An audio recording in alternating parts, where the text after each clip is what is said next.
Welcome to Dweller of the Dark. We are a channel honoring the yellowed and blackened bones of many prominent authors.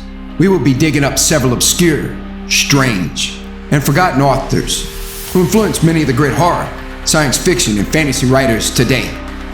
More tales of the horrifying, obscure, strange, and forgotten are climbing out of the tubes. Subscribe, comment, like, donate, or I'll send the devil of black by you to rip your head off, as we did the like button. Unknown horror masters, send us ghoulish delights for the Skull and Bones collection. Your pound of writer's flesh will feed our ghouls for now. Books, albums, websites, in the links below. Children of Horror, Legion of Ghouls. The Little Match Girl by Hans Christian Andersen. Most terribly cold it was. It snowed and was nearly quite dark. An evening, the last evening of the year. In this cold and darkness, there went along the street a poor little girl, bareheaded and with naked feet. When she left home, she had slippers on, it is true. But what was the good of that? They were very large slippers, which her mother had hitherto worn. So large were they, and the poor little thing lost them as she scuffled away across the street because of two carriages that rolled by dreadfully fast. One slipper was nowhere to be found. The other had been laid hold of by an urchin, and off he ran with it. He thought it would do capitally for a cradle when he someday or other should have children himself. So, the little maiden walked on with her tiny naked feet that were quite red and blue from cold.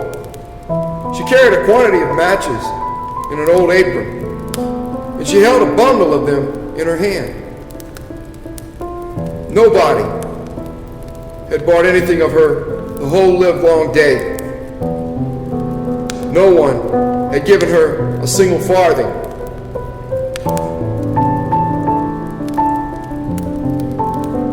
She crept along trembling with cold and hunger. Very picture of sorrow, the poor little thing. Flakes of snow covered her long fair hair, which fell in beautiful curls around her neck. But of that, of course, she never once now thought. From all the windows, the candles were gleaming, and it smelt so deliciously of roast goose, for you know it was New Year's Eve. Yes, of that she thought.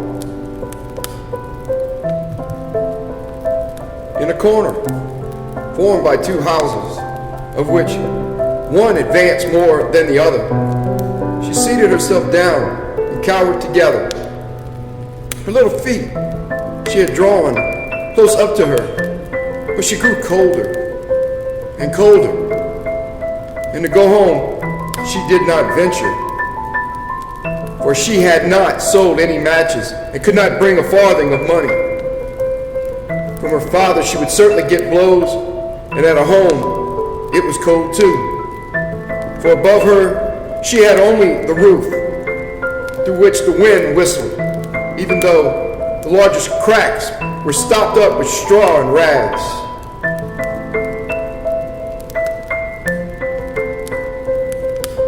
Her little hands were almost numbed with cold.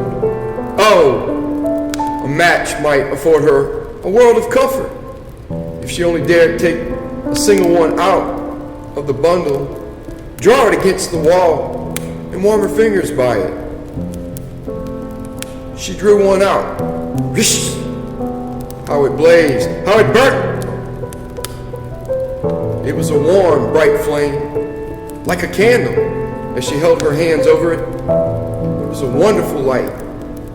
It seemed really to the little maiden as though she was sitting before a large iron stove with burnished brass feet and a brass ornament at top. The fire burned with such blessed influence. It warmed so delightfully. The little girl had already stretched out her feet to warm them too, but the small flame went out. The stove vanished. She had only the remains of the burnt out match in her hand. She rubbed another against the wall. It burned brightly. And where the light fell on the wall, there the wall became transparent, like a veil, so that she could see into the room. On the table was spread a snow-white tablecloth. Upon it was a splendid porcelain service, and the roast goose was steaming famously with its stuffing of apple and dried plums. And what was still more capital to behold was the goose hopped down from the dish, reeled about on the floor with knife and fork in its breast, till it came up to the poor little girl, when the match went out and nothing but the thick, cold, damp wall was left behind. She lighted another match. Now there she was sitting under the most magnificent Christmas tree. It was still larger and more decorated than the one which she had seen through the glass door in the rich merchant's house. Thousands of lights were burning on the green branches, and gaily colored pictures, such as she had seen in the shop windows, looked down upon her. The little maiden stretched out her hands towards them when the match went out. The lights of the Christmas tree rose higher and higher. She saw them now as stars in heaven. One fell down and formed a long trail of fire. "Someone is just dead," said the little girl, for her old grandmother, the only person who had loved her and who was now no more, had told her that when a star falls, a soul ascends to God.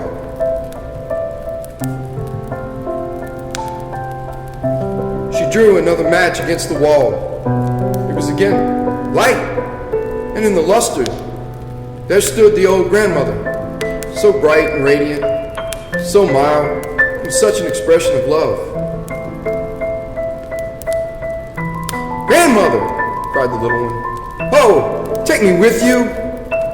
You go away when the match burns out. You vanish like the warm stove, like the delicious roast goose, and like the magnificent Christmas tree."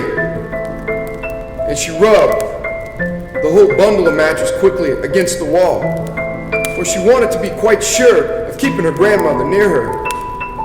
And the matches gave such a brilliant light that was brighter than at noonday. Never formerly had the grandmother been so beautiful and so tall. She took the little maiden on her arm, and both flew in brightness and in joy so high, so very high, and then above was neither cold, nor hunger, nor anxiety. They were with God.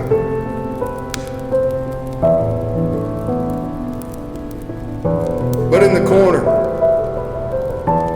at the cold hour of dawn, sat the poor girl, with rosy cheeks and with a smiling mouth, leaning against the wall, frozen to death on the last evening of the old year. Stiff and stark sat the child there with her matches, of which one bundle had been burnt. She wanted to warm herself, people said. No one had the slightest suspicion of what beautiful things she had seen. No one even dreamed of the splendor in which, with her grandmother, she had entered on the joys of a new year.